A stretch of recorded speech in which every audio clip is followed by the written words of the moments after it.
Hello, and welcome to our podcast, Where the Dark Corners Are.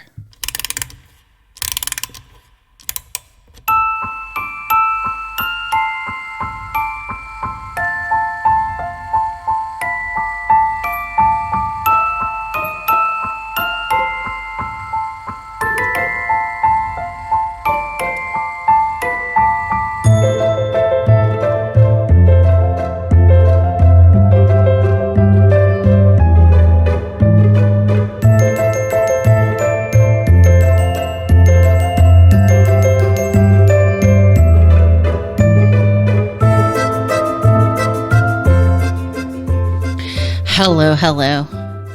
I am Vina, and I am your Dark Travels hostess. Tonight, we have a... Ladies and gentlemen, it's time for another episode of Serial Killers. Serial Killers. Serial Killers. Serial Killers. With Sierra. Yeah. Hello. It's been we always say that. We always say it's been a minute. It has been. But it has. Not as long, though. Correct. I'm doing better. Yes. She actually responded to my, it's through Facebook, Messenger. Yes. My messages. A lot better. A little more timely manner, rather. I know. I have a really bad tendency to, look at my messages when I get one, respond in my head, and then forget to actually respond. Right. I believe that. A lot of the times that's what's happened. I really believe that. I have to believe that. It happens, and I do it to everybody. Okay. It's not just you. Right. She's all, Vina, her again. I'm like, oh, yeah, Vina. Oh, yeah, that date. Okay, cool. And then just Carry on. I'm like, oh, yeah, I should respond to that. Mm-hmm. Nah, I get distracted real easy. So, well, I think that's fair for a lot of people. Yeah. So, but how were your holidays? Mine were fantastic. Well, the 2 weeks before were absolute dog shit. Oh, okay. Yeah. So my mom's been to a funeral. Oh, that's right. Yeah, they were going to stay the night up there with her, with Nina. And then 5:30 in the morning, I get a call from Bio Mom. Hey, Grandma had a heart attack. They're trying to get her to a hospital in Reno. Right. You're probably going to have to drive everybody because we've been up all night. And I'm like, cool. I was up until 4 playing video games because I didn't think anything was going to happen. Solo life. Hello.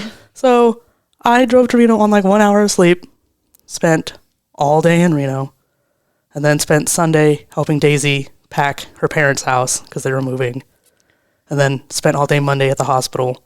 Grandma came home. It was good. Daisy's parents left. And then that next weekend, my Uncle Tom was in the hospital with a blood clot in his leg, and he has cancer. I'm like... Okay, so this is not contagious, right? Because I don't need this right now. No, okay. But I'm like, can you all, quit trying to die for 5 minutes? For Christmas time. Right, just leave the holidays That's not alone. the gift I want. No. It's the gift that gives on giving, and you don't want that. So then Christmas was good. And then we were supposed to do New Year's at my grandma's house, but her and Dave, or I think just Dave, got sick. So I'm like, can you all stop? Just stop. Right. But other than that, it was good. How was yours? Well, it was actually... So this was the first time in ever that I didn't have any children. So it was kind of sad. Yeah. Super empty nest. Didn't even put up lights. Didn't do anything. I managed to wrap all of the presents that we were giving away. I was giving away. But no. And it kind of worked out because we came to Panda's house. Mm-hmm. And I was able to FaceTime my son in Japan. Oh, awesome. Yeah. So that was reassuring because, China's off the fucking hook with Russia. Correct. So, and they just fucking need to stop. Correct. They're fucking threatening everybody. The Russians are threatening the British. Yeah. And Ukraine and everything else. And it's just... Right. Everything's just blown up. Correct. And they need to stop acting like they don't have mothers. So stop being fucking dicks. So both Putnam and I don't know how to pronounce the Chinese guy's name, but we know his face. Correct. We see it. Fair. I can't even pronounce American names, so. Shit, me either. y'all have heard my pronunciations on this podcast. They're terrible. Right. We're going to go, but we're just going to call him John. Sure. Juan, whichever. One just first initial. But we did actually, getting on topic, husband Jeff and I went to Virginia City, Gold Hill. Ooh.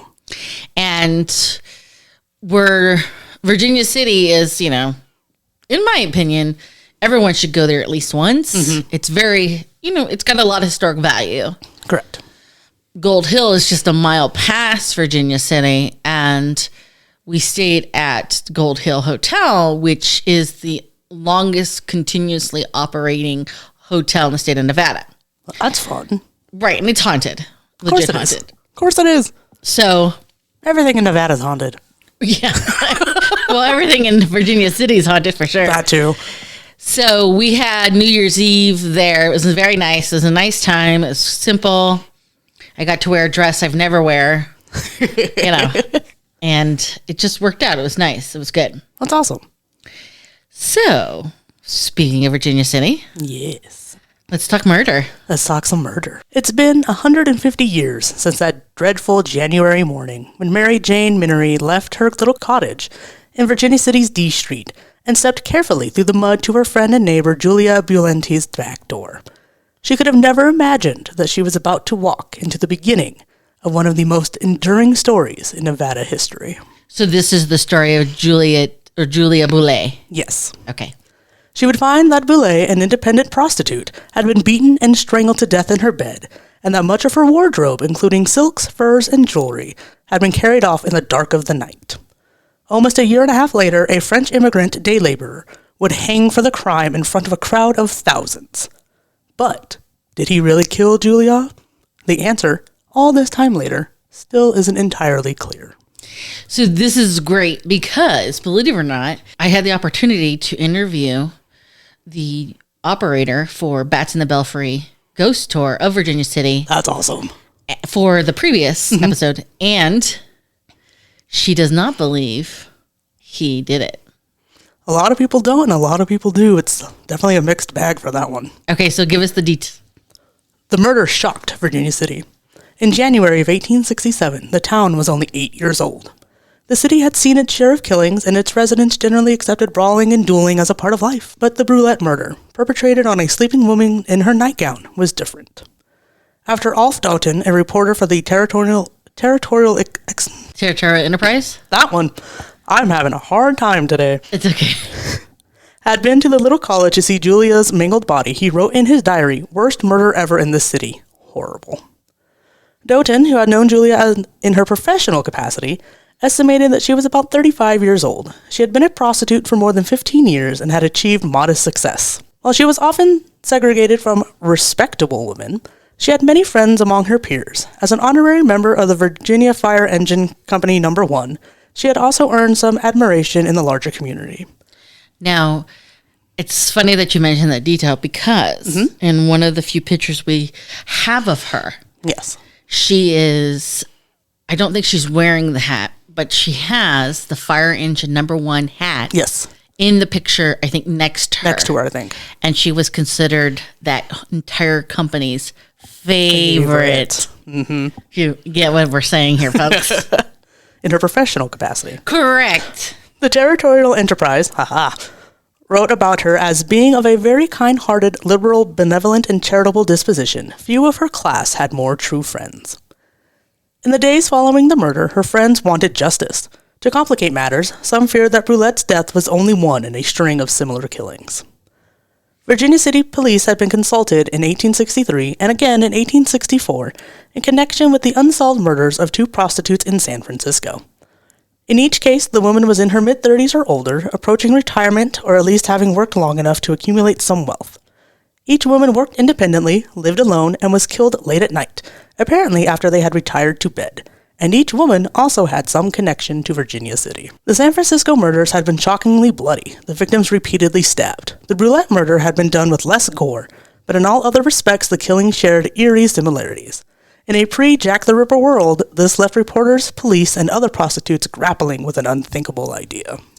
Well, unfortunately, and we've said this before, I don't know if you were part of that, but prostitution, the oldest profession, Yes. is very dangerous for women. Correct. Because they go into a private place to do the business, the nasty, and in that privacy gives, unfortunately, perpetrator the opportunity of... Oh, a perfect opportunity. To do something horrible, unforgivable. And a lot of the times, prostitutes, whatever, they don't have like family connections. They don't have people that would miss them. Correct. And it's worse now, I think. Correct. I mean, they're less likely to be reported missing. I mean, right, because their families are used to not seeing them. Or hearing from them. And right. For like months on end. But I do think Virginia City and the like kind of had a tight-knit community when it came to this profession for these ladies. Correct. Because they were aware of the dangers. I mean, they were dealing with a lot of different foreigners who didn't speak the language or understood certain customs. Correct. And I mean, I'm not trying to suggest because they were foreigners, they were dangerous. I'm just saying there's a lot of miscommunication, misunderstanding, and expectations. Yes. Well, and then there was also, since it's a mining town, there was a lot of people coming in, immigrants and Americans, that were coming in for short stints to work and then leaving. Right. And then coming back and then... Which is the perfect, if you will, type of killer. Someone who doesn't have roots. Correct. Didn't really see him. He blended in. Correct. He might have only been there for a couple months and then gone again. Yeah. The Bulette murder also had larger implications for Virginia City because mining production was on the decline that year, and the local economy was in a recession. For those invested in the city's future, it was vitally important to keep up civic pride and investor morale. Despite their best efforts, however, it would take Virginia City police nearly 4 months to capture a viable suspect.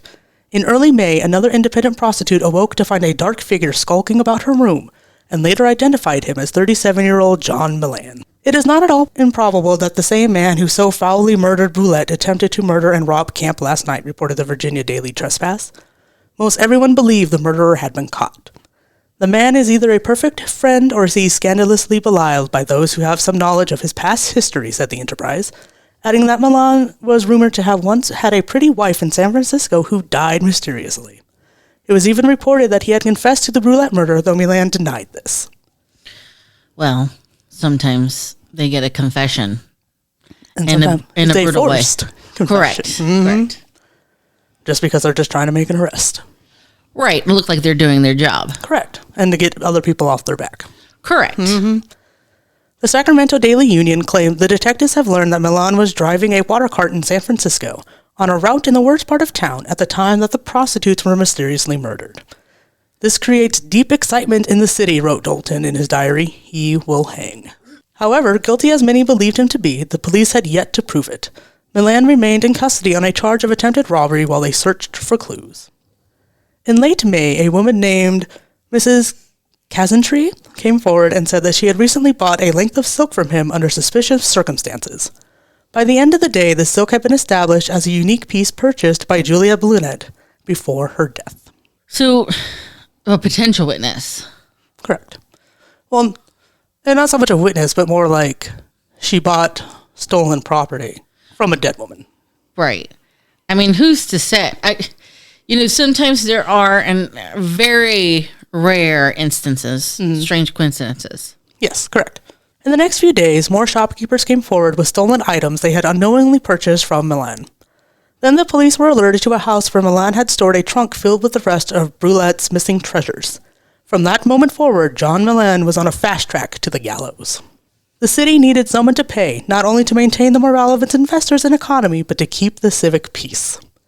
Friends of Bulette's, never specifically identified in court documents, but possibly members of the Virginia Fire Engine Company, among others, asserted that Milan would hang one way or another. So he was pegged. Oh, absolutely. Like I said, they were just looking for a body at that point, just looking for somebody to blame. Judge Richard Rising, who had been presiding over the district court since its establishment some years before, and who had seen the results of vigilante justice in action, hoped to maintain order. He would later write that during those days, many outrages and crimes were constantly being committed in the city, and to endeavor to create a terror upon evildoers, I imposed very severe punishments. Well, side note, it's not necessarily related to her murder, but the courthouse in Virginia City is said to be the only courthouse in the United States where justice is not blind. And so what that means is typically there are statues of a woman we call Justice, and she's holding scales. Oh, and she's blindfolded typically, She's right? blindfolded, except for the one in Virginia City. Really? I never noticed that. She is not blindfolded. Side note, history side note. If I ever go there again, I'm definitely have to check that out. Right. I mean, she's right there. So Main Street, I think, is C Street. You have to go up to B Street. Yes, I think so. Right. been a while. And just so you know, you mentioned this earlier, Juliette lived on D Street, which is the street below, because it's on a hill. Yes. Virginia City's on a hill. And Main Street, which is C Street, so the lower you go down one street, that was D Street. And there is actually a marker recognizing the red light district. Yes. D Street was known as the red light district. And I think there's even acknowledgement for Julia in the marker, but don't quote me on that. No, and I will say, going there in the winter, it's not fun with those little connecting side streets, because holy shit, they get icy. They're not only icy, but they're very, very steep. They are. I mean, yes. My mom's and I, we went, it was like a play of Nightmare Before Christmas, and it was like in winter, and so like we're like holding onto the railing trying to go up these up these side streets, and then on the way back down I'm like just surfing down. I'm good. My mom's like, son of a bitch. Just a fair warning if you go there. Correct. That is very fair. Consider yourself warned. They're steep and they're icy. However, and you will break something. Right. No snow so far. That is true. And I know that for a fact because I was literally just there this past weekend, again, on Christmas or New Year's Eve. No snow. Yeah. That's unreal. I've never seen that in January, December. That's weird. Yes. I mean, I would like to go just because I would like to be able to walk and not slip and break my ass. Right. Right. Or your ankle, whatever. Knowing me, it'd be both. The trial lasted only one day, not a single witness for the defense. Milen's grasp of the language was poor, despite some 15 years in America at mining camps. He was uneducated, and he did not present well. After a brief deliberation, the jury handed down a guilty verdict. The bell of the Virginia Fire Engine Company No. 1 pealed out in notes of joy, wrote Doughton privately. This is the first instance I have ever known of the public rejoicing over such a verdict, where a man's life is at stake. But the Daily Trespass explained it in this way. That John Millen is the cruelest and most heartless murderer of the age is beyond doubt. That he has been a professional strangler there is of little doubt, and his last confession would doubtless explain the terrible doubts that have shrouded the several murders in California with impenetrable mystery.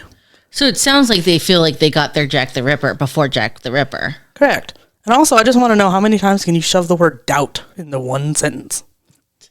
That's like 4 or 5 times. On July 5th, in front of a crowded courtroom, John Millen was sentenced to hang and accepted the verdict with quiet composure. Millen maintained his innocence, however, admitting only that he had drunk a bottle of wine and then fallen asleep under Julia's house while 2 other men went inside. They had afterward given him the trunk full of jewels, silks, and furs to hold for them, and he hadn't known until the next day what had really happened.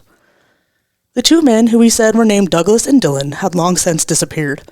The trial evidence was entirely circumstantial and consisted of testimony proving that Milam was in possession of Julia's stolen belongings and that he had sold many of them, profiting from her death.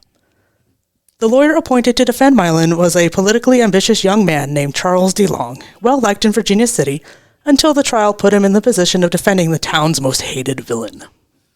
Dun, dun, dun. Right. Well, you are entitled to a legal representation. Oh, absolutely. That is what we consider, quote unquote, a fair opportunity. Correct.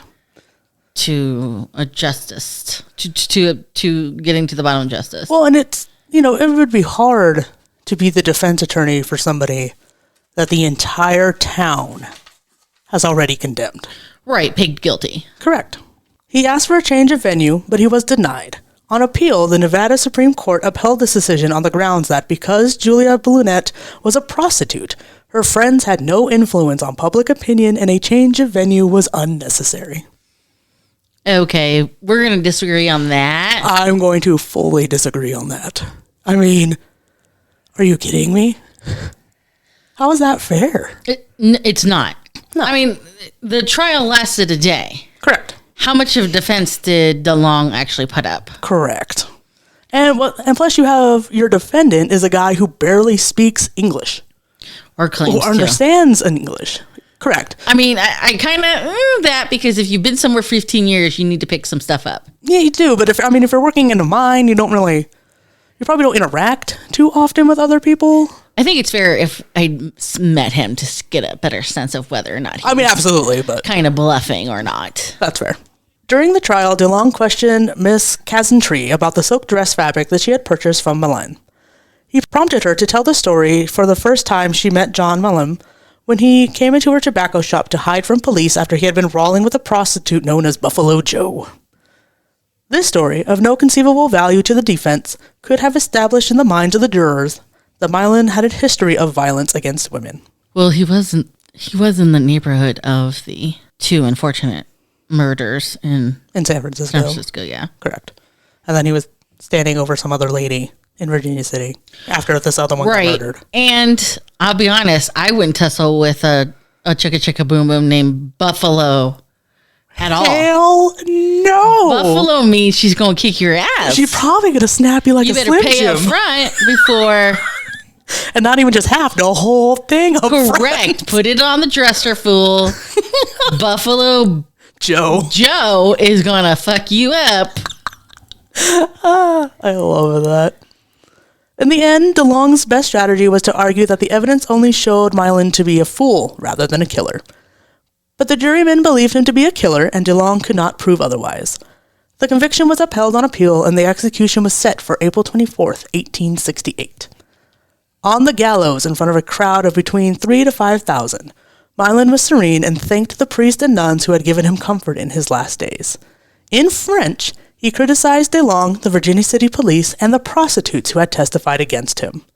What he didn't do, however, was admit to either the Bulette murder or any of the others he was suspected of committing.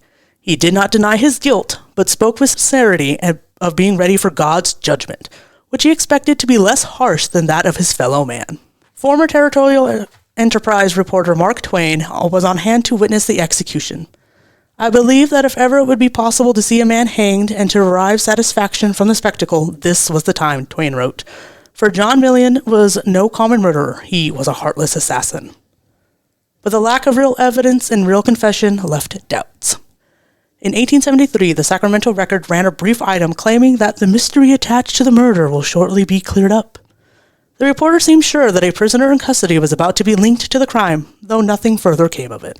And no name? No name, okay. No nothing. While Milan was in jail awaiting sentencing, another prostitute was attacked in Virginia City by a skulking late-night prowler who was never caught. In the dozen or so years after Milan's execution, at least 2 similar unsolved prostitute murders were committed in California mining camps. Were they connected?